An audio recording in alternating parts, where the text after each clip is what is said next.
Alors chacun peut y mettre beaucoup de choses derrière, mais moi ce que je voudrais dire, c'est que ma conception, c'est quand même une espèce de co-construction. C'est-à-dire qu'on a besoin évidemment des premiers acteurs de la santé, ce sont les patients, les usagers, et on a beaucoup développé en France un système hospitalier, très hospitalo-centré, les grands centres ou autres, et on a eu beaucoup de retard, me semble-t-il, sur la démocratie en santé, c'est-à-dire l'expression des patients et comment ils nous permettent de faire évoluer ce système. Il faut qu'on recueille d'abord leurs remarques. Moi, je m'intéresse beaucoup au cancer et on a vu le rôle des associations dans les cancers, par exemple, ça a été majeur. Dans les soins de suite ou autres, ce sont les associations qui l'ont porté. Donc, ils ont des choses à dire au milieu médical qui a été historiquement très fermé sur lui-même en France, avec une vision très élitiste, j'allais dire, de la médecine, alors qu'on a besoin vraiment de remonter de terrain. On le voit de plus en plus tous les jours. Oui, c'est une longue histoire. De toute façon, c'est accepter la parole et les droits des usagers de la santé, des personnes atteintes de pathologies. C'est comment, effectivement, ces personnes-là ont un droit de parole.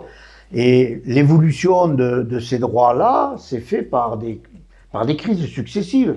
En remontant dans les années 80 avec le VIH et le sang contaminé, on a vu des associations monter au créneau pour contester effectivement le savoir et la mainmise des professionnels de santé et aussi de la structuration du système de santé. Derrière, c'est créer des collectifs, des états généraux des droits des patients en 99 qui a abouti à cette loi dite des droits des patients, le 4 mars 2002.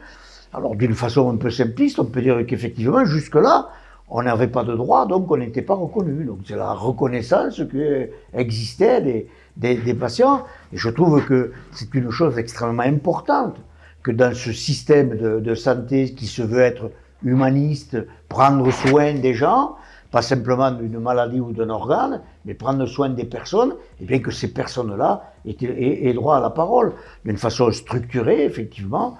Et les 20 ans qu'on vient de passer, 25 ans qu'on vient de passer, montrent bien la nécessité de ce dialogue, parfois un peu conflictuel, mais de ce dialogue qu'il doit y avoir entre l'ensemble des acteurs, professionnels de santé et usagers de la santé, pour améliorer le système.